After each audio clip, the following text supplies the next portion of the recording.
10 years ago, the Ontario government introduced legislation it said would make this province a renewable energy leader, creating jobs and protecting the environment. However, the Green Energy Act became, in broad swaths of this province, one of the most despised pieces of legislation that the McGuinty government passed. Did it ultimately then do more harm than good to the cause of shifting us to a greener grid? Let's find out. From our studio in Kingston, Ontario, Bruce Pardy is a professor of law at Queen's University, specializing in environmental law. And here in our studio, Sarah Petrovan, Senior Policy Advisor from Clean Energy Canada. And we are delighted to welcome you back here for the first time in a while since having a baby. You did. Congratulations to you and Addison, your newest. Thank you. And Bruce, good to have you on the line from Kingston as well. Let us start by playing a clip. This is Premier Doug Ford at the AMO, Association of Municipalities of Ontario conference this summer, on how proud he was to have eliminated the Green Energy Act. Sheldon, roll it if you would. We gave you back your voice when it comes to hosting renewable energy projects. Our government scrapped that awful Green Energy Act, one of the worst pieces of legislation ever that stripped local communities of your voice in these planning decisions. All of a sudden they wake up and there's 100 windmills in the backyard there. That was absolutely ridiculous. And let's follow up on that with this from Rex Murphy in the National Post. The Green Energy Act was one of the most monumental government follies of our time. It was a hydra-headed monster of regulations and fiat that bludgeoned Ontario's rural communities, stripped Ontario's municipalities of every right to the slightest participation in their own planning, placed a darkling pall over the manufacturing industry, and imposed the highest electricity costs in all North America on some of Ontario's lowest income citizens. It burdened the most impoverished of the province with a choice between power and bread, and then precipitated the greatest slaughter of the Liberal Party of Ontario in modern day history. Come on, Rex, get off the fence. Okay, Sarah, let's start with you. Those characterizations from the Premier and from Rex Murphy, your thoughts? I mean, I think, you have to separate the policy from the politics. I think what you see Doug Ford saying is obviously very political. The charged language that you see Rex Murphy using is very political. And I think that there's a lot of people who took a policy issue and made it into a political issue. That's fair, rightly so. That's what politicians do. Was there a lot of challenges and a lot of problems with the Green Energy Act? Yes. Was it all bad? No. We shall continue.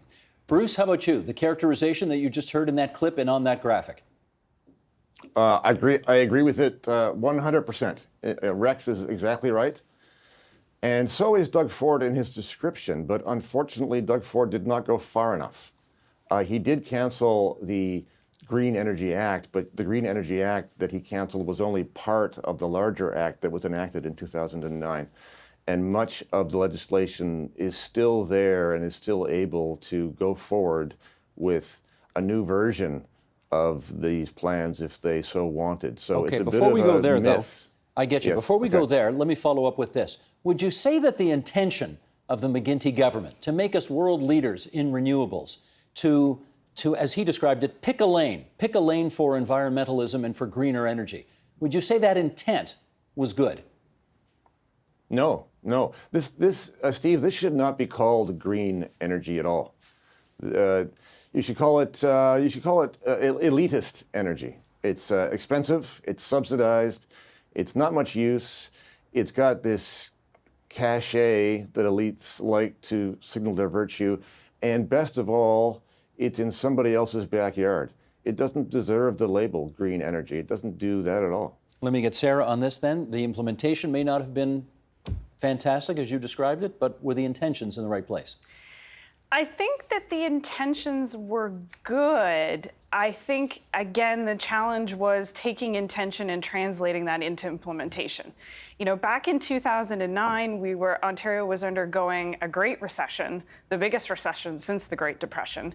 Auto sector manufacturing was drying up, auto companies were in trouble, and I think the government at the time perhaps felt some sort of need to take drastic action to solve that challenge quickly. And when you take drastic action in policy to try and solve other challenges, you end up moving perhaps too fast on the implementation side and causing problems that you didn't intend to create. Do you worry that because of the cock-ups surrounding the Green Energy Act, that it has soured the people of Ontario on going greener, generally speaking? Absolutely. I think if you talk about green energy in Ontario, most people's eyes go wide and they say, no, no, no, no, no, no, we can't do that again. No, no, no, no, no. And that's dangerous. So yes, I do worry about that. Bruce, when you think, tell me what you think when people in Ontario today hear the words green energy. What do they think? Well, I would hope that a great many of them would say, over my dead body, because that has been the experience. Many of these things have been imposed upon local communities and residents without their okay. The wind farms in Ontario are located closer to their neighbors than any other installations in North America. They have been massively subsidized. They've fleeced taxpayers and consumers of energy. There's nothing good to say about this experience, and there's no way that people should agree to head down this road again. Well, Bruce, let me follow up. Greener energy, the notion that we want to have a greener grid, I mean, is that not a worthwhile goal? No, that is a myth. That's a myth. The problem is that this energy is variable or intermittent, right? The wind power gives you power when the wind blows, and solar power gives you power when the sun shines.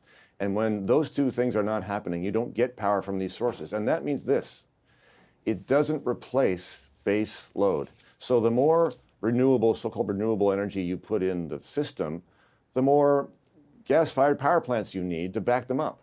And that means that this theory that has been promoted as the excuse for subsidizing this technology, that reducing greenhouse gas emissions, is a myth. It's just not the case. You haven't really made any dent in anything if you're into that. It's a public justification for private companies to get public money. That's all it is. Let me get Sarah to respond to that. So I think Bruce is talking about a world that doesn't necessarily exist anymore. So Bruce is talking about Ontario in 2009, and there's a lot of what Bruce is saying that I can't disagree with. But times have changed. So, wind and solar, there's lots of examples from around the world, auctioning off wind at 3.7 cents a kilowatt hour in Alberta. In Texas, in the spring and fall, renewables are providing 50% of the grid's electricity in Texas, one of the most Republican states in the U.S. Last I heard, they're pretty pro-oil and gas down there. Exactly. But, the energy tycoons can make money off of renewables down there, and so they're actually incorporating them into the grid. I think as you see technology change, you see things like energy storage becoming increasingly competitive. I think that, you will see a very different future than what Ontario saw in 2009. Let me follow up with this, because did you not recently speak to a bunch of Europeans who were here for something? I did. Okay, and they had sort of traveled here to see how the green energy sector works here. What was their takeaway from how it works here in the province? They were deeply confused. They traveled to a bunch of different provinces. They went to Quebec, they went to Ontario, they went out to Alberta, and they went to BC. And they, I sat around the table with them and they said, why do you guys hate renewables so much? Why do you guys say that electricity is so expensive? Do you know how expensive it is over where we come from? And, we talked and we had a really good discussion, but generally they're confused. Bruce, let me go to you on this. There is, on the best of days, a rift between urban and rural Ontario. The Green Energy Act, what did it do to that rift? It certainly made it bigger, no question about that. I mean, it's very easy to like an energy source that sounds wonderful, sounds progressive, and is unloaded upon somebody else against their wishes, where you don't have to worry about it. When we don't put windmills in downtown Toronto. If we did, I'm not sure it would be as popular with the urban elites. Well, not to push back too much, but there actually is a big windmill in downtown Toronto on the grounds of the CNE. Oh, there's one, but there's not one 500 meters away from your house, which is what the situation is for a lot of rural people, some of whom, from reports, some rural people have had to leave their homes, and there are some, I think the number is 80, rural communities who have declared themselves to be not willing hosts of these wind farms, but nevertheless, they've been put in place. In fact, there's one wind farm that's being put in place right now, Nation Rise, near Ottawa, against the wishes of the local community. If the renewable energy industry had really turned a corner and wanted to take a new approach to this, the first thing they might want to do is suggest that that project not proceed, because it's exactly the repetition of what we've seen before. It's imposing upon people stuff they don't want. And until they can throw off that history, there's absolutely no reason why anybody in Ontario ought to go along. Yeah, Sarah, let's talk about this a bit. There was no local veto if a local municipality didn't want a wind farm in their backyard, so to speak. That's what the McGuinty government decided. They thought, if we're going to make this thing happen, we're just going to damn the torpedoes and make it happen. Was that a mistake? I think over the long term, it ended up being a mistake and a fatal mistake. I think that they probably chose to veto the local municipality, planning and input to try and get things moving quickly. And I think, you do need to show community benefits, not just with renewable energy projects, but with any energy project. Look at gas plants. You need to have a willing host for any energy project, regardless of what type of power source it is. If they had, if I recall this, the local municipality was entitled to be consulted, they were entitled to be heard, they just weren't entitled to be the deciders. If they had it to do all over again and they allowed a municipal veto, would any wind farms have been built at all? I don't know. That's an interesting question. I think, the question becomes, like any energy project, or in fact, like any large-scale development in a community, what is the benefit to the community? Are there jobs associated with it?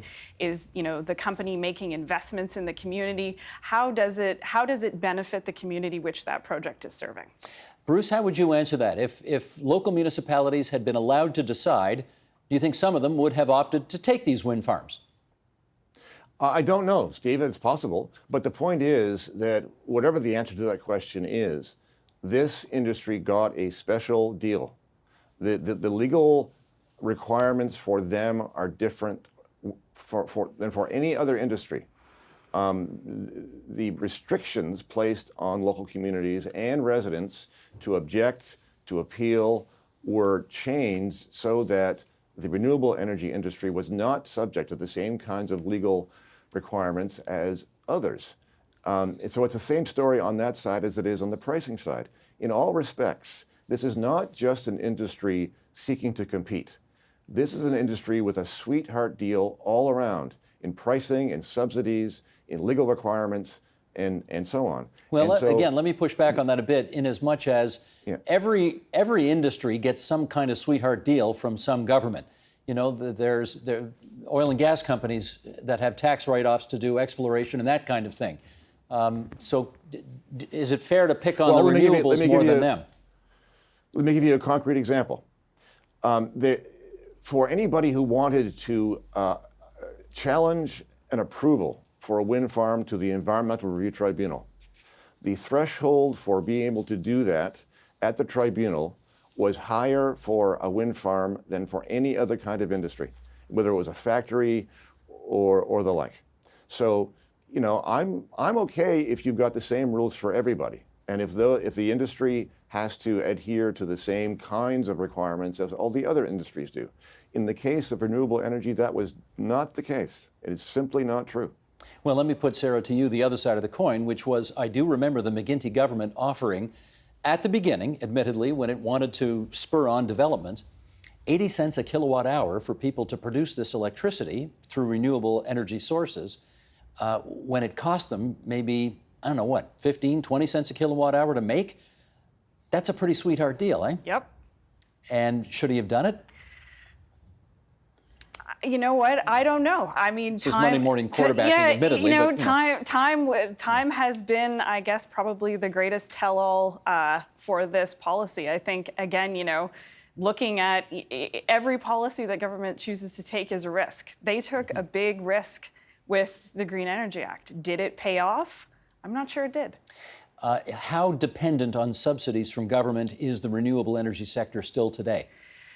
You know what? Renewables are now at a price point in many jurisdictions around the world where they can compete directly with other forms of power generation. You're seeing large uptakes of renewables in Europe, in India, in China, in places, the United States. You know, the governor of Colorado was elected in part based on his platform, which called for 100% renewable electricity generation.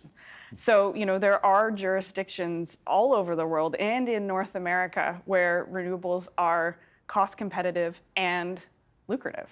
Having said that, Bruce, I've heard you describe this sector as boutique energy. What do you mean by that? I mean, it's like going in to buy a $10 cup of latte at the local, fancy shop and thinking, well, now I'm supplying myself with that kind of food and then going to the grocery store and buying rice and potatoes. It doesn't actually supply your energy. It's just icing on the top. It doesn't replace anything. It doesn't replace base load. It doesn't actually do anything. It just looks and sounds nice. And in that sense, it's a boutique because it appeals to a certain segment because they think that we're doing good. And that's just making stuff up. That's just not true. On the point about whether or not the costs have come down, I mean, that could well be so. But let's put it this way. Either the costs have come down, in which case the industry can compete with everybody else And they can. on the same basis as everybody else without subsidies, Yep. or it hasn't, in which case it needs subsidies, in which case we don't want it. So either way, carry on. Carry on in whatever jurisdiction you can, sell your power for the lowest going rate. I got no problem with that at all. I got no problem with the technology itself as long as the government support is not involved in the way it's been in the past, because it is the government support trying to pick winners and losers that has caused the whole problem. Okay, Bruce, you couldn't see this, but Sarah had the most quizzical look on her face throughout that whole answer. So what's going on? Governments, let's not pretend. Governments pick winners and losers all the time. Like that. Let's be clear. That's what politicians do. There are many jurisdictions around the world where renewable energy can compete. And I don't think that there's anybody, even in the sector that I come from, even from the hardcore environmental sector, that will necessarily say that the Green Energy Act was in fact the gold standard, the best thing that ever happened. I think the focus for us is how do we move forward? How do we take the lessons that we learned from that act and how do we do better down the road? I don't think anyone sits there and pretends that subsidies is necessarily the best way to go. I think the other thing that really made me, puzzle about what Bruce said is, there's the technology and then there's the energy system. Different technologies work better in different types of grid systems. So renewables, based on the grid system in Texas, can provide up to 50% of power. There are places in Europe, in Germany, where there are some days where it can provide 100% of power. I don't think that anybody has sat there and said, yes, renewables are going to replace all of the base load power in Ontario. Nobody has ever said that. Would you acknowledge that, Bruce? Well, certainly. I mean, I totally agree with Sarah's observation that on some days in Germany, renewable sources can provide most of the power. The key word there in the sentence is on some days, which means you're not replacing the facilities to produce energy in other ways, which is the whole theory about why you want renewables in the first place, to replace polluting sources. And that's not actually the way it works. But on the question about how to move forward, I have a suggestion. If indeed prices have come down for producing the stuff, and we don't believe in subsidies anymore, well then let's fix the problems that we made first before we decide to move on to a different place. How do you want to do that? Let's roll back or cancel these contracts that pay massive subsidies several times the going rate for power produced by other sources are being paid to solar and wind farms. Hasn't the Ford government done that already? No, it has not. It said it was going to, and it stopped some 700 odd contracts that had not been finalized yet, but they have not gone to actually cancel any contracts that were actually in place, and that needs to be done first. Well, we did learn from the gas plant situation that when you cancel contracts, it can sometimes be more expensive both politically and financially than it's worth. You sure this is the way to go? Well, politically perhaps, but I don't think in the present environment that would be the case. It is not the case that if you cancel a contract that you have with a domestic company, that you must pay any compensation at all. That's simply not true. Foreign investors do have protection under foreign investment protection regimes, but it remains to be seen how much they are owed, and the federal government have to be involved in paying those bills because they are the signatory to the treaty. So I'm not saying it wouldn't be a little messy, but it wouldn't be impossible either. The assumption that whenever you cancel or roll back a contract, you are necessarily on the hook to pay massive amounts of money is not true. Sarah, let's just understand the distinction here. The contracts that had yet to be signed, had yet to be finalized, the Ford government has nixed. Do you think the contracts that have been signed ought to be nixed as well?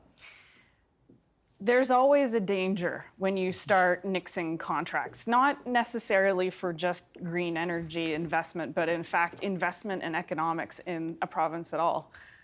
Businesses, regardless of what kind of business you're in, look for certainty. If all of a sudden you start having politicians meddling in, every time you get a contract, well, we're just going to change our minds and rip it up, that creates a very uncertain business environment. And, investors, whether they be domestic or whether they be international, pay attention to that. There's a reason why the Ford government didn't go that far. Bruce, you wanted to say? But can I just add to that, Steve? Our system of democracy demands that a new government be able to cancel contracts made by the old. If that were not the case, that would mean that a government could control provincial policy long beyond its mandate. So let's say you're in power and you think, well, we might lose the next election. Let's make contracts for 20 years, because then the next government can't interfere. We can control the policy agenda for 20 years, even after we've left office. That cannot be the case. No legislature can bind a future version of itself.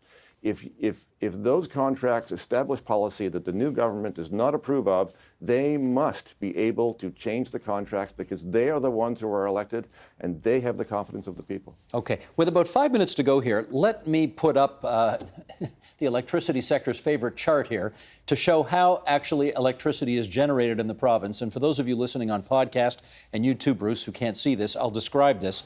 This is a pie chart, 61% of which, that orange chunk on the right, is nuclear. We are heavily dependent on nuclear electricity generation in this province. The next biggest chunk in the bottom left, 25%, is hydroelectric. And then we get into smaller stuff, I guess what Bruce would call the boutique stuff, where we get gas and oil at 6%. We get wind at 7%. We get biofuel at just less than 1%, and solar at less than 1%.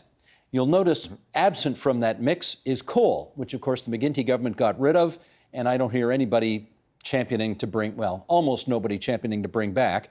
We should say that even though wind is a relatively small 7% of Ontario's electricity mix, it was 1/100% a decade ago, so it has grown significantly. And I guess I want to know, Sarah, what's this graph going to look like in 50 years? That is a really good question. I think it depends on a lot of things. So you see a lot of federal policy out there right now. We're in the middle of a federal election campaign. There's lots of parties out there promising, to take Canada's already relatively clean national electricity grid and make it even cleaner. Electricity generation, though, is largely a provincial responsibility. So there is some question over the next 50 years, as nations around the world look to decarbonize and speed up electrification, whether or not you will see more federal, provincial, territorial cooperation in the field of, energy generation. Is there a possibility, Ontario's got Quebec on one side and has Manitoba on the other side. Both of those provinces are, what we like to call geographically blessed when it comes to power generation. They're largely powered through hydro. So, hydroelectric, dams. And so, could Ontario enter into agreements to transfer some of that power into Ontario and perhaps, replace other forms of baseload power? These are all questions, that I think that we'll have to grapple with in the future. Bruce, have you had your druthers? What would that Ontario electricity mix pie chart look like in half a century? I don't know, and I don't care. As my colleagues at the Fraser Institute have pointed out, of the amount of greenhouse gases that Ontario emits, the proportion that the power generation contributes is a mere 3%. 3%. And the transportation and building and industrial sectors combined produce 80%. So the rationale for investing money to increase renewable energy on the basis that it is a climate change solution is pure bunk. It is an excuse for a private industry to want to get back on the public teat, to get more public money for no particular reason at all. We don't need any of this energy in our energy mix. It is not making the power generation is not making a substantial contribution to greenhouse gases anyway. Well, Bruce, let me follow up with this. Let me follow up with this because it cannot have escaped you that there have been, hundreds of thousands of young people protesting in the streets over the last few days, demanding that this generation do a heck of a lot better job to ensure that their generation, when they become adults, have a shot at a cleaner world. What do we owe them? Yes. A better education. Meaning what? Meaning they need to be able to think for themselves instead of being indoctrinated by political actors. The message that they've been delivering is cuckoo, it's daft, it's adolescent, and it's not true. And they've been led astray by the adults in their lives, and those adults should be ashamed of themselves. Sarah, I'll give you the last word on this. What do we owe those kids in the streets? We owe those kids everything. Those kids are taking their own ideas and their own independent thoughts and looking at the older generation and saying that you owe me a better future, and we need to respect what they're saying. In Ontario, it may not make sense that we continue to decarbonize our already relatively decarbonized grid, but we do owe it to our children to address the emissions in our transportation system, the emissions in our buildings. That's where our focus should be. In Ontario, we've got this obsession with, the Green Energy Act. One of my biggest pet peeves is it's the Green Electricity Act. Energy is so much more than just electricity generation.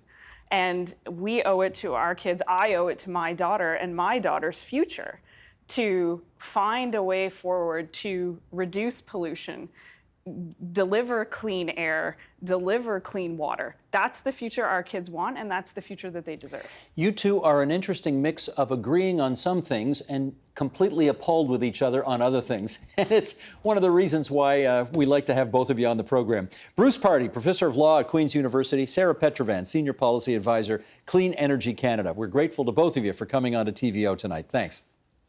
Thanks, Steve. Thank you. The Agenda with Steve Paikin is brought to you by the Chartered Professional Accountants of Ontario. CPA Ontario is a regulator, an educator, a thought leader, and an advocate. We protect the public. We advance our profession. We guide our CPAs. We are CPA Ontario. And by viewers like you.